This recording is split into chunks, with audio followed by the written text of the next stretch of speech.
Bismillahirrahmanirrahim. Assalamu alaikum students. How are you? How's your studies are going? Okay, good. Let's start our lecture. Class 6 mathematics unit number 1 sets हमारा topic चल रहा था। Students, आप जानते हैं कि जब हमारा काम एक्सरसाइज का यूनिट कंप्लीट हो जाता है तो उसके बाद हम वर्कशीट करते हैं। ठीक है, तो आज हमारा लेक्चर रिलेटेड टू वर्कशीट है, तो चलिए स्टार्ट करते हैं।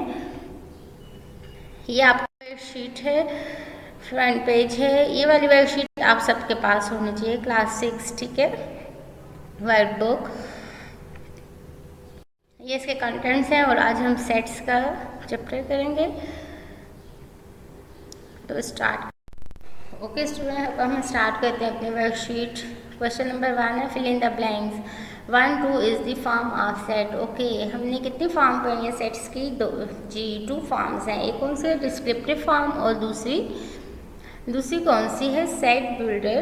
डिस्क्रिप्टिव फॉर्म है और टेबुलर फॉर्म है। 3 फॉर्म्स है, लेकिन हमने 6 क्लास में 2 फॉर्म्स पढ़ी हैं। वो कौन सी है? Descriptive and tabular form. तो 1 2 is dash form of set. अब ये कौन सी फॉर्म है सेट की? लिस्ट में लिखा हुआ है, तो मैंने आपको बताया था जो लिस्ट की फॉर्म में लिखा हुआ कौन सी फॉर्म है? Tabular form. Yes.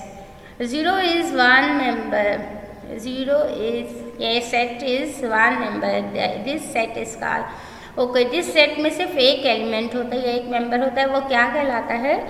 Singleton set. Okay, ABC has dash elements. देखिए ABC, इसमें कितने एलिमेंट्स मौजूद हैं? कितने मेंबर्स हैं इस सेट के? जी 3। तो क्या आएगा? 3। 1 2 up to 7 is dash set. Type of set आपने पढ़ी हैं। एक काउंटेबल सेट होता है और एक अनकाउंटेबल सेट होता है, यानी काउंट कर सकते हैं हम उसके मेंबर्स को। तो अब इस सेट में आप इसके मेंबर्स को काउंट कर सकते हैं। तो ये कौन सा सेट कहलाता है? तो यही कहलाता है जी finite set. Okay, 1 2 3 up to so on, इसकी कोई लिमिट नहीं है। तो ये कौन सी टाइप आएगी सेट की जिसमें आपके पास कोई लिमिट नहीं होती? जी, तो ये आपको कहलाती है infinite set. Okay, PQRS and QRSP are dash set. Okay, अब हमने सेट्स की टाइप में एक पढ़ा है कि हमारे पास सेट्स के मेंबर्स भी इक्वल हों और उनके नंबर्स भी इक्वल हों। 2 सेट्स गिवन हो तो वो कौन सा सेट कहलाता है? जी, वो इक्वल सेट। तो कौन सा है? इक्वल सेट आ गया। Chair, desk, table and Samina, Shazia, Iram are dash. Okay, अब इसमें भी 3 एलिमेंट्स हैं और इसमें भी 3 एलिमेंट्स हैं। तो ये तीनों एलिमेंट्स आपके पास कौन से क्या कहलाते हैं? ये भी 3 एलिमेंट्स है और ये भी 3 एलिमेंट्स है। जी, तो हमने टाइप ऑफ सेट्स में पढ़े हैं कि हमारे पास नंबर्स तो सेट्स के इक्वल हों लेकिन उनके मेंबर्स डिफरेंट हो, तो वो कौन सा सेट कहलाएगा? वो कहलाएगा इक्विवेलेंट सेट। ओके, सेट की डेफिनेशन क्या है? Set is dash of well defined and distinct object. किस set is a dash of किसका? Well defined and distinct object है collection of. Set is the collection of well defined and distinct object. The object of sets are called. Okay, sets में जो numbers या alphabet मौजूद होते हैं या names मौजूद होते हैं वो क्या कहलाते हैं? जी, मेंबर्स या एलिमेंट्स। हम बार बार क्या रिपीट कर रहे हैं? सेट में एलिमेंट्स, मेंबर्स। ठीक है। Okay, set X is equal to 8 has dash element. Okay, इस सेट के कितने एलिमेंट्स हैं? 1।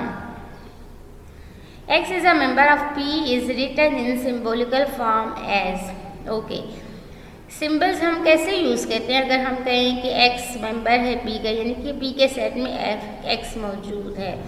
यस, ये इसका सिंबल है। Dash is also known as void और नल सेट। अच्छा जी, नल सेट को क्या नाम और भी हो सकता है? हम किसको नल सेट भी बोलते हैं, वाइड सेट भी बोलते हैं? जी, एम्प्टी सेट को आप नल सेट भी बोल सकते हैं और वाइड भी। ठीक हो। Question number 2, encircle the correct option. P is equal PQR। आप देखें, A आपके पास एम्प्टी सेट है, B आपके पास प्रॉपर सेट है, सी आपके पास नॉट सबसेट है और डी आपके पास बिलोंग है। तो इसमें से आपके पास कौन सी ऑप्शन आपको लगती है कि आएगी? P is the set, P belong to P Q R. Okay, second है 2 dash bracket 2 4 belong to not belong to, subset not subset. तो सबसेट क्या होता है कि जब आपके पास एक सेट के एलिमेंट दूसरे सेट में मौजूद हो। तो आप देखिए ये 2 है, ए का सेट हो गया और ये बी हो गया।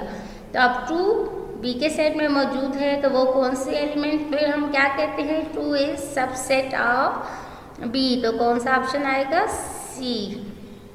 Okay, dash, okay, empty set dash 0 set, okay, equal subset belong to not equal to, okay.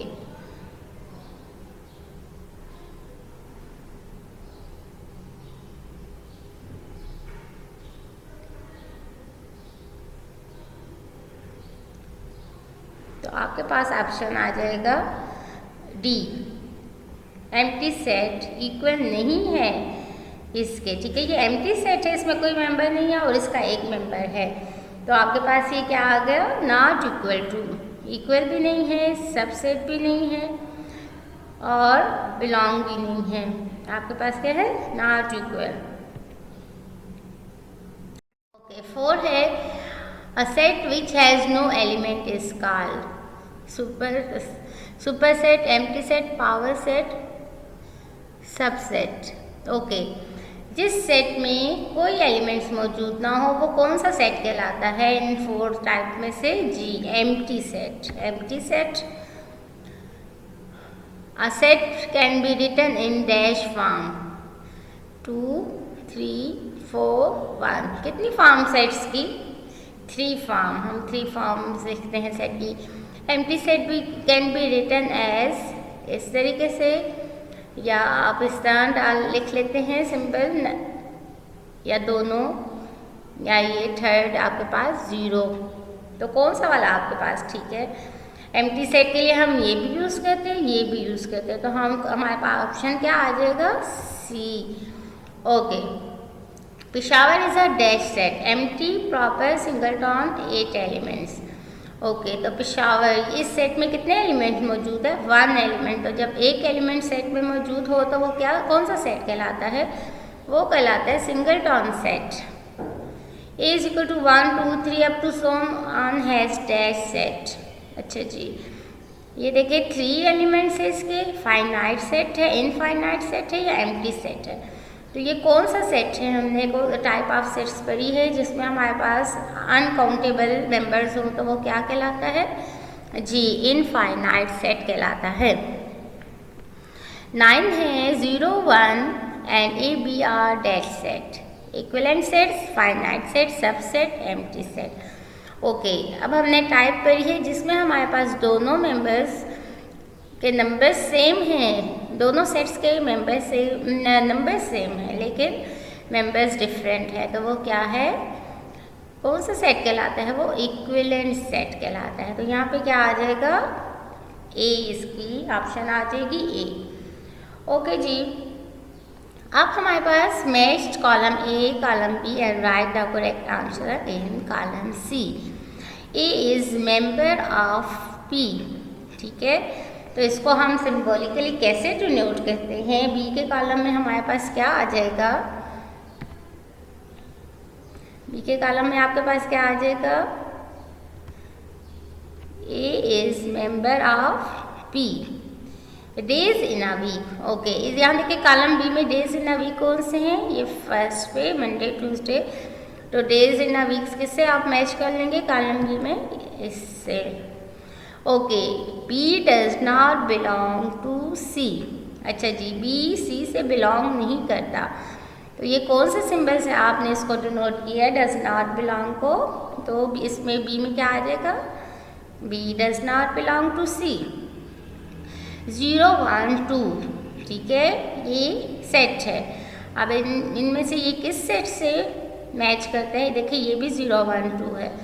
तो 4 match to this. Okay, empty set, empty set को हम और दूसरी फॉर्म कौन सी लिख सकते हैं इसमें से? ये जो लास्ट ऑप्शन है आपके पास। ओके, तो कॉलम सी में आप क्या लिख लेंगे? कॉलम सी में आप लिख लेंगे A is member of P. Column days in a week, तो क्या लिख लेंगे? ये। थर्ड में आप क्या लिख लेंगे? P does not belong to C। 4 में आप क्या लिख लेंगे? Empty set. सॉरी, 4 में आप लिखेंगे 0, 1, 2 और 5 में क्या लिख लेंगे? Empty set. तो ये हो गया आपका क्वेश्चन नंबर 3। ठीक है, मैच द कॉलम हो गया। अब लास्ट आपका क्वेश्चन है write T for true and F for false statement. Okay, अब पहले हम स्टेटमेंट पढ़ते हैं और देखते हैं कि ये ट्रू है या फॉल्स है। 0, 1, 2 is an equivalent set of 1, 2, 3। ठीक है, तो इक्विवेलेंट सेट की डेफिनेशन क्या है कि सेट के मेंबर्स के जो नंबर्स हैं वो इक्वल हों, बेशक वो डिफरेंट हो लेकिन इक्वल होने चाहिए, तो वो इक्विवेलेंट सेट कहलाते हैं। तो ये आपकी स्टेटमेंट क्या आ गई? ट्रू। स्टेटमेंट आपके आगे true. Okay, 0 is not the subset of 1, 0। तो देखें 0 तो सबसेट है, तो आप इसको क्या कहोगे? False. AB is subset of ABCD, तो आप इसको क्या करेंगे? AB is subset of ABCD। True, क्योंकि AB देखें A का सेट है और ये B का एलिमेंट है, तो A का सेट B के एलिमेंट में मौजूद है ना। तो नेक्स्ट आपके पास क्या है? Equivalent set symbolically written as A। ठीक है, ये सिंबल है इक्विवेलेंट का, तो ये ट्रू हो गया। 5, empty set is subset of 0 set. True, क्योंकि एम्प्टी सेट, हर सेट में आपके पास एक एम्प्टी सेट मौजूद होता है, चाहे आपके पास लिखा हो या ना लिखा हो। Okay, 1, 2, 3 up to so on is subset of -1, -2, -2। तो देखिए 1, 2, 3 ये पॉजिटिव नंबर है, ये नेगेटिव नंबर है, तो ये आपके पास क्या आ गया? False. 12 is member of A is written as 12 does not belong to A। तो जब A के मेंबर में 12 मौजूद है, तो हम उसको कैसे लिखेंगे? 12 बिलोंग टू A, जबकि यहाँ पे लिखा हुआ है does not belong to A। तो ये आपके पास क्या आ गया? फॉल्स। तो लास्ट क्या है आपके पास? Dash is subset of AB।